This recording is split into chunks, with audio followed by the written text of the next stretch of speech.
Welcome to another module of nuclear radiation. Now, we are very much aware about the severity and dangerousness of these nuclear radiation, and sometimes these nuclear radiation in different ways, they are become the part and parcel of various chemical industries. Maybe attributed to some X-ray, maybe attributed to some UV lights, IR, etc. So there, different aspects are associated with the chemical industries.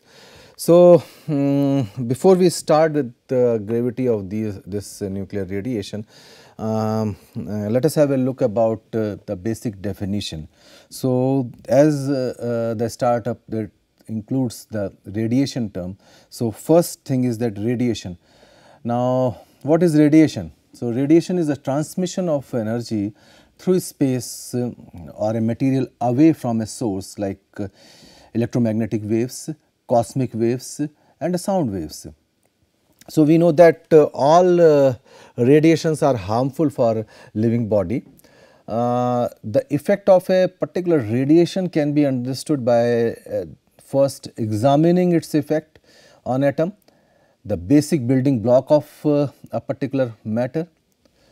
Now, atom, it is the smallest particle of any matter. It composed of proton, electron and neutron, and atomic number, the number of protons inside the nucleus of atom. So, every element has its unique atomic number, hence atomic number determines the element. So, these are some basic things which we must understand before we go further for this particular module. Apart from this, the mass number, that is the total number of protons plus neutrons in that particular element. The neutral atom, the number of protons equals the number of electrons. There is a ionization or ionizing radiation, the radiation with enough energy to remove tightly bound electrons from the orbit of an atom. So, when imparted over it causing the atom to become charged or ionized. So, ionizing radiation is produced by unstable atoms, and unstable atom have either excess energy or excess mass or both. So, this excess energy is liberated in the form of radiation. Now, there are two forms of things, wave or particles. So, wave form, the best way to understand the wave form is to consider it in the form of photons, which are chargeless bundles of energy that travel in a vacuum with the velocity of light. The particulate form, that is the special form of ionizing radiation, which consists of atomic or subatomic particles, that is electrons, protons, etc., which carry the energy in the form of kinetic energy. Let us take the question that direct or indirect ionization. So, direct ionizing radiation, alpha and beta particles, they are considered as a direct ionizing, as they carry a charge and hence can directly interact with the electrons of an atom through electrostatic force of attraction or repulsion. The indirect radiation or ionization, they are the gamma and X-rays are considered indirect radiation, as they electrically neutral and hence they do not directly interact with atomic electrons. So, neutrons are also considered under the indirect ionizing radiation. Nucleus when travels in the form of radiation can also be significant health concern. The alpha particles, they are the cluster of two neutrons and two protons. So, about 7,300 times heavier than the mass of electron, and they cannot penetrate even the layer of dead cells at the surface of his skin. Radium and plutonium, they are the two example of alpha emitters. Then there are beta particles, the electrons or positrons. These positrons are produced by the radioactive decay of nucleus. So, these electrons or positrons travelling at a very high energies and a very high speed, they can cause the severe burns to the skin. The radioisotopes emits beta particles are present in fission process or products from the nuclear reactor. There are certain gamma particles, they are the more energetic form of electromagnetic radiation made of photons. They are produced from the radioactive atoms and are produced by the hottest and the most energetic object in the universe, such as supernova explosion, neutron stars and the pulsars, etc. They are artificially produced from the nuclear fission reaction, such as the nuclear reactors. X-rays very common in chemical engineering. Now produced when the electrons are suddenly decelerated upon collision with the metal target. These X-rays are called the baking radiations. Now if the bombarding of electron have sufficient energy to knock out the electrons from the inner shell of target metal atom, then the electron from a higher state of energy level drops down to fill the vacancy and hence result in emitting X-ray photons, that is called the characteristics of X-ray. So higher the energy of X-ray or a gamma ray, deeper will the penetration inside the body and creating a large number of ions inside the body. So 1 mega electron volt gamma ray can completely penetrate the body. Now let us have a look about the radioactivity. So if the nucleus is unstable for any reasons, there are a variety of reasons, so it will emit and absorb particles, and there are many types of radiation and they are pertinent to everyday life and health as well as nuclear physical application. So too many protons in a nucleus lead to emit the positron, the positively charged electrons, changing a proton into a neutron. Now too much of energy led to let's say nucleus to emit the gamma rays, now leading towards the stabilization of nucleus without further change. And if you have too much of mass, leads to the nucleus to emit an alpha particle discarding 2 protons and 2 neutrons. The next thing is that activity of radioisotopes. So this measures how many atoms undergo the radioactive decay per unit time, and the SI unit is BQ, that is equal to the radioactive disintegration per second, and the other unit is the Curie CI, that is equal to 3.7 into 10 to the power 10 radioactive disintegrations per second. So we have discussed the radioactive decay, so let us have a look about the radioactive decay. So the specific activity and half-life of any radioactive material. The basic equation for the radioactive decay is given by d minus dn by dt to the equal to lambda n, where n is the number of radioactive atom and t is the time and lambda is the radioactive decay constant having the unit of a second inverse. So if we integrate the above equation using the time t is equal to 0, n is equal to n naught, that is the number of radioactive atoms present at the arbitrary time 0, and t is equal to t, n is equal to n, we get n upon n naught is equal to exponential of minus lambda t. So for half life that is n is equal to n naught upon 2 and t denotes the half life time, then n naught by 2 upon n naught is equal to exponential of minus lambda t. So therefore t is equal to ln 2 by lambda is equal to 0.693 upon lambda, where n naught is equal to n a capital Na upon m naught, where n a capital Na is the Avogadro's number and 6.023 into 10 to the power 23, and m naught is the atomic weight. So as lambda is constant for entire process, so it can be defined as lambda is equal to 0.693 upon t. So for any time t, minus dn by dt is equal to lambda capital N upon m naught is equal to 0.693 upon t and a upon m naught. So this represents the radioactive decay. The energy released during decay can be governed through Einstein equation E is equal to mc square, where c is the velocity of light. Energy may also be calculated through decay equation, that is E is equal to change in the mass of atom into atomic mass unit AMU, and 1 AMU is equal to 931 MeV.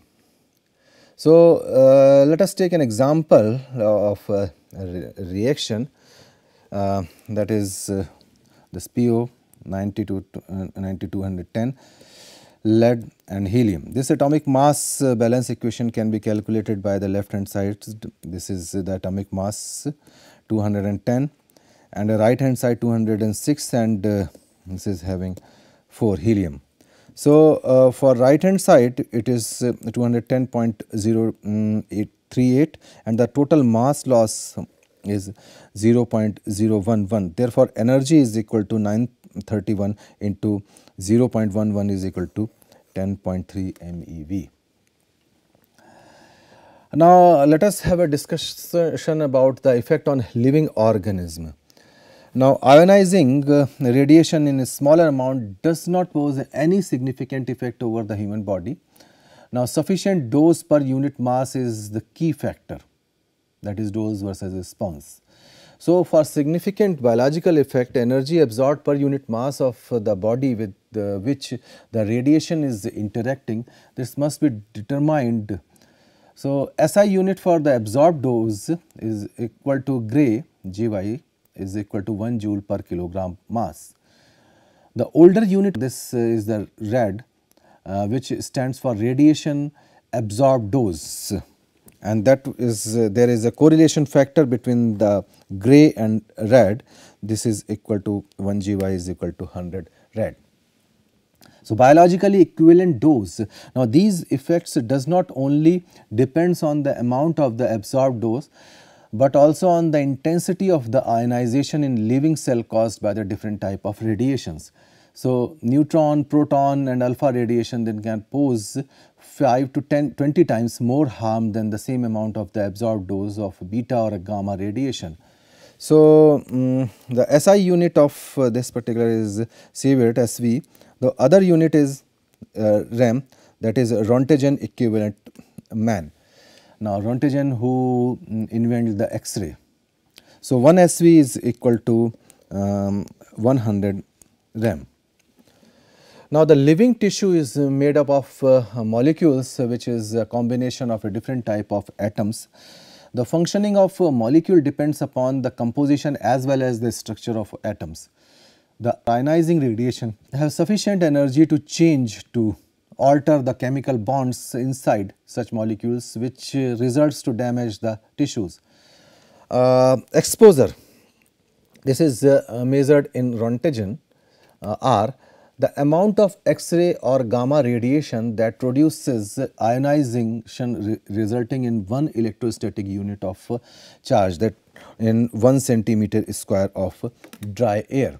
Now, if the ionizing radiation emits the electron directly from the DNA or from the neighboring molecules and disrupts the DNA, then it is called direct action.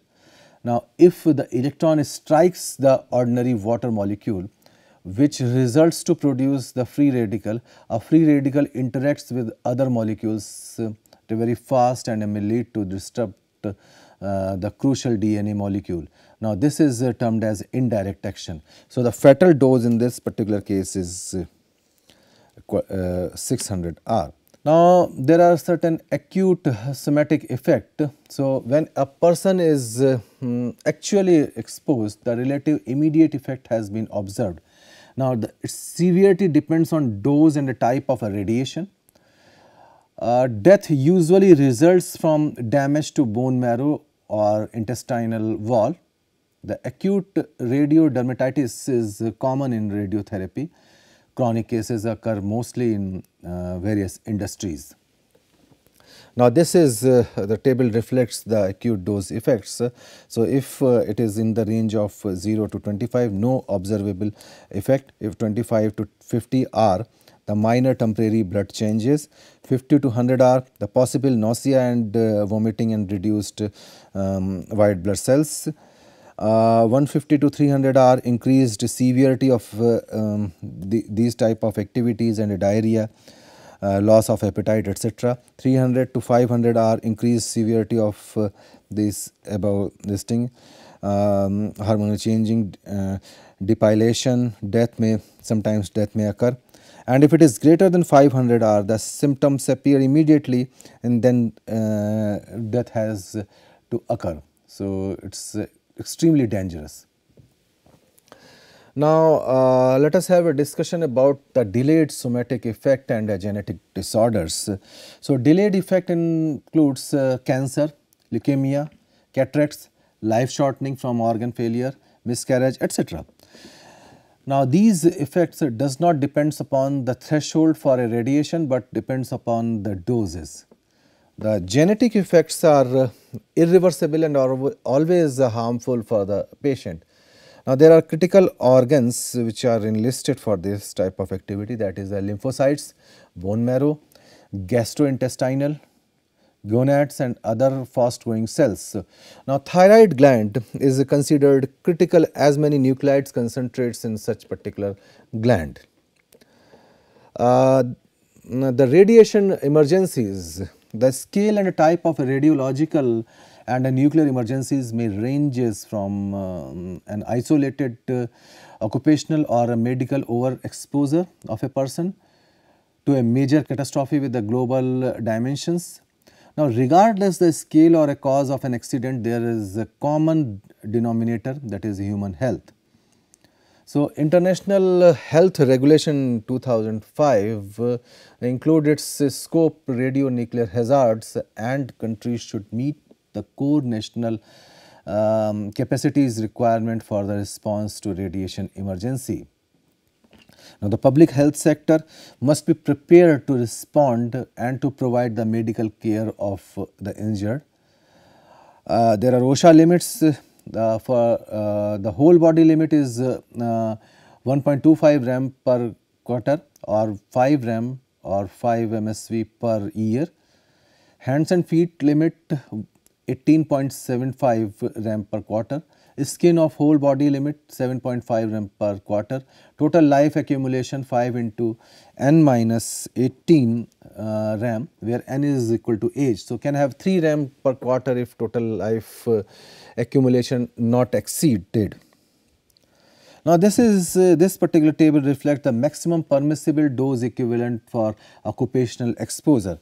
Now, here you are having combined whole body occupational exposure like prospective annual limit 5 rams in any 1 year, the radiospective annual limit 10 to 15 ram in any 1 year, long term accumulation n minus 18 into 5 ram, where n is the age in year, the skin 15 ram in any year, the hands 75 ram in any 1 year, that is 25 per quarter, the forearms 30 ram in any year, or you can say the 10 quarters 10 per quarter.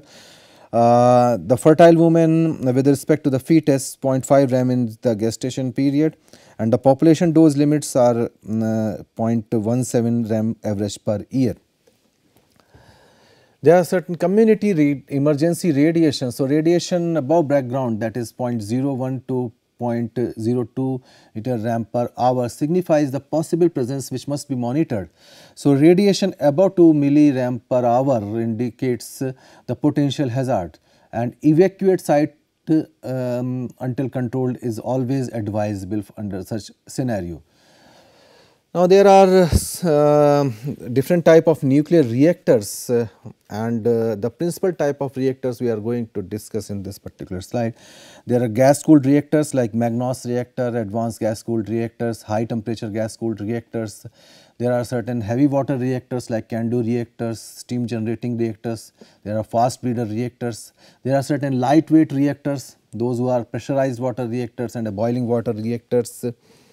So, let us have a look about the Magnox Reactor. The Magnox Reactor were built in United Kingdom from 1956 to 1971, but have now been suspended or superseded with the additional advanced system.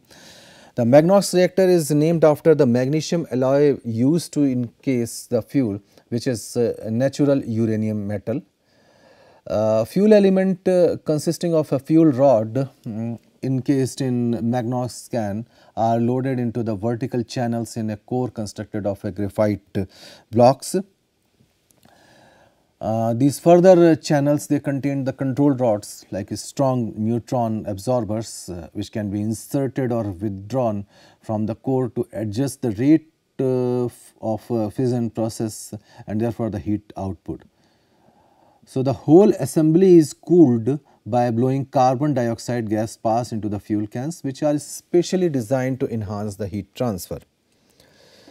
Now, these hot gases, then they are converted water to steam in a steam generator, and early design used a steel pressure vessel which was surrounded by a thick concrete radiation shield. So, in later design, a dual purpose concrete pressure vessel and a radiation shield was used. Now, let us have a look about the advanced gas cooled reactor. So, in order to improvise the cost effectiveness of a Magnox reactor, it was necessary to go for a higher temperature to achieve the higher thermal efficiency and higher power density to reduce any kind of capital cost. So, the entailed this increase in cooling gas pressure and a changing from Magnox to stainless steel cladding and from uranium metal to uranium dioxide fuel. So, they have changed the all aspect of or all key point of the Magnox reactor. Now, this in turn led to the need for an increase in the proportion of uranium-235 in the fuel. Now, the resulting design known as the advanced gas cooled reactor or AGR, now they still uses the graphite as the moderator, and as in the later part of the Magnox design, the steam generators and gas circulators are placed within the combined concrete pressure vessel or radiation shield. Now, there are heavy water cooled and moderated reactors. The only design for heavy water moderated reactor in commercial use is CANDU. This is designed in Canada and subsequently exported to other countries. So, in this CANDU reactor, the enrichment of enriched uranium dioxide is held in zirconium alloy cans loaded into the horizontal zirconium alloy tube. The fuel is cooled by pumping heavy water through the tubes under very high pressure to prevent any kind of a boiling, and then to a steam generator to raise steam from ordinary water. So, this is also known as a natural or a light water in the normal way. The necessary additional moderation is achieved by immersing the zirconium alloy tubes in an unpressurized container that is called the calandria, this containing more heavy water. Control is affected by inserting and withdrawing the cadmium rods from calandria, and the whole assembly is contained inside the concrete shield and containment vessel. There are certain fast reactors. So, as of today, the commercially successful reactor system are the thermal reactors using a slow or a thermal neutrons to maintain the fission chain reaction in uranium-235 fuel. Now, even with the enrichment level used in the fuel for such reactors, however, for the largest number of atom present, they are uranium-238, which are not feasible. Now, consequently, when these atoms absorb an extra neutron, their nuclei do not split but are converted into another element called plutonium. Now, plutonium is fissile and some of it is consumed in C2, while some remain in this, the spent fuel together with the unused uranium-235. Now, these components can be separated from the fission product wastes and recycled to reduce the consumption of uranium in thermal reactor by say up to 40%. Although clearly thermal reactor still require a substantial net feed of natural uranium. So, it is possible, however, to design a reactor with the overall produces more fissile material in the form of plutonium than it consumes, and so that is why they are called the fast reactors. So, this is the fast reactor in which the neutrons are unmoderated, hence the term is fast. The physics of this type of a reactor dictates a core with a high fissile concentration, typically around 20% and made of plutonium.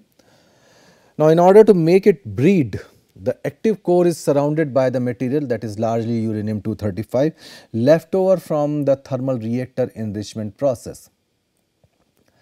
Now, the material is referred as fertile because it converts the fissile material in irradiated during operation of the reactor. So, due to the absence of any kind of a moderator and a high fissile content of the core, heat removal requires the use of high conductivity coolant such as liquid sodium, etc. So, sodium circulated through the core heats the secondary loop of sodium coolant, which then heats water in a particular steam generator to raise the steam, and this steam is being used for the power generation.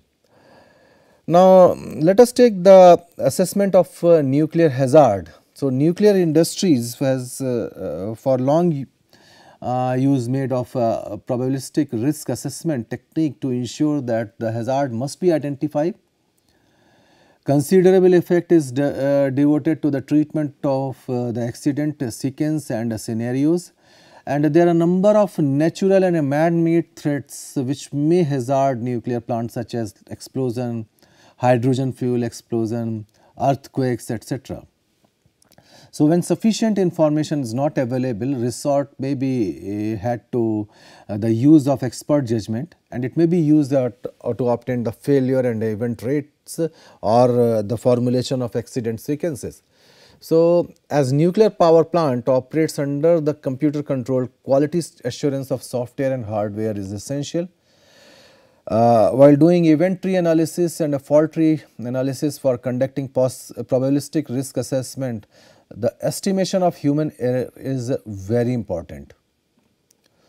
Now, each accident scenario needs to be associated with the defined source term, so that the dispersion of radioactive material may be modeled, like example gas dispersion model or a two-phase dispersion model. Now, there may be certain recommendation may be attributed to this particular aspect. So, like all aspect of the design and operation of the nuclear power plant need to be carried out to a high standard. Now, this led to the generation of a system of a quality assurance standards. The high quality inspection is an integral part or essential part of a nuclear industry. These includes acoustic emission monitoring, ultrasonic and a leak detection methods, risk based inspection, etc. One of the most important inspection technique is the fracture mechanics. Now, the seismic quantification is also an essential part of the regular inspection to judge the threats of any kind of earthquake. Now, nuclear industry, they always explore in details of a factor like aging of instrument, residual of remaining life assessment, etc. There are so many. So, in this particular module, we had discussed about the nuclear radiation, and in a different module, we will discuss one of the most worst nuclear disaster, that is called the Chernobyl. So, if you wish to have further reading, then the series of references are enlisted in this particular slide. Thank you very much.